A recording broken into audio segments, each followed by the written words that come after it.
5 to 9 MPs will vote today on what would be in effect a cut in the welfare bill, an increase in working age benefits and tax credits by less than the rate of inflation. So the stage is set for a serious battle and, one would hope, a serious debate about the relationship between the welfare state and our model of market capitalism. I'm joined by Dr Sheila Lawlor, director of the think tank Politeia, and the economist and writer Professor John Kay. John Kay, does what has happened to the welfare state over the past few decades suggest there is a failure of, in some respect, of market capitalism of our model?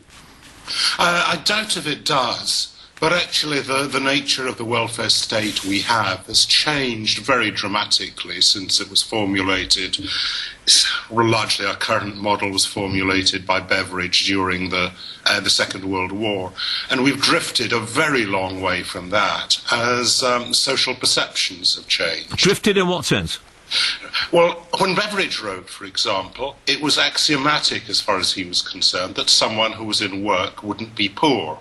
It was also true that until the Second World War, most ordinary people did not pay income tax. Ever since then, most people have paid income tax, and now, if you have a full-time job at the minimum wage, you will certainly be paying income tax, but you will also now be receiving benefits. So can we have both then? Can we have our model, perhaps that should have been my question, can we have the version of the welfare state that we now have and the version of capitalism that we now have? Can they go together?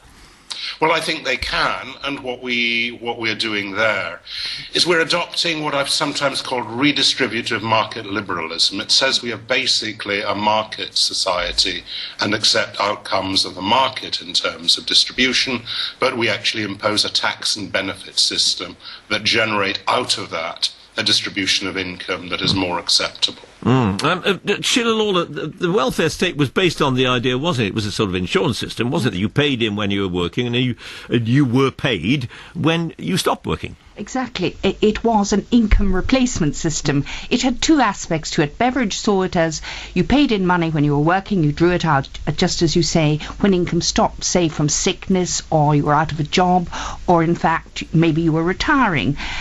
And you paid your way, and that was very important for him because benefit had to be linked to that contribution for many reasons. Partly it was to give incentives to society, or it was to make sure that you kept a lid. You policed the system. You couldn't draw out more benefit than the system had in it.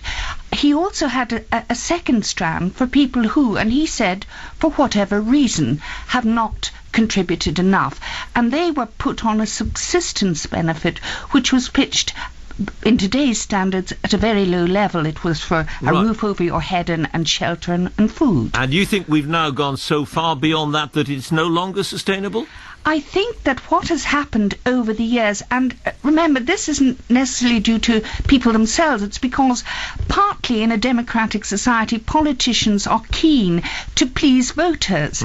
And if, for instance, after the war, it was the Attlee government which paid out pensions in excess of what Beveridge envisaged, because the pension lobby was pretty big.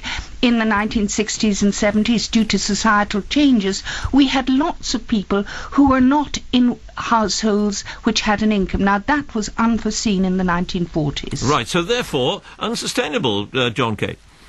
No, I don't think so. We have a different conception, really, now, of what we mean by poverty. In these days, people meant destitution when they meant poverty.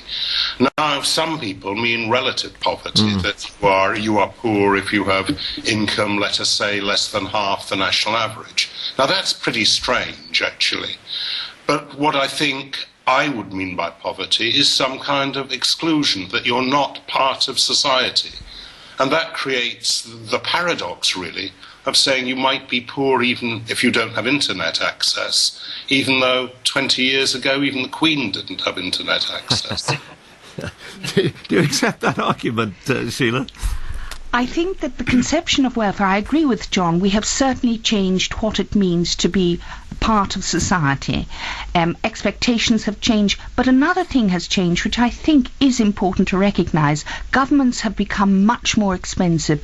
Governments spent around 30% of everything this country earned just before the war, when Beveridge started thinking about these things. Now it spends practically half of everything we earn. That has a knock-on effect on the cost of everything. Now, one of the aims of modern governments in the West, and it's going to take a great deal of time, is to row back the cost of government so people themselves have more money to meet costs.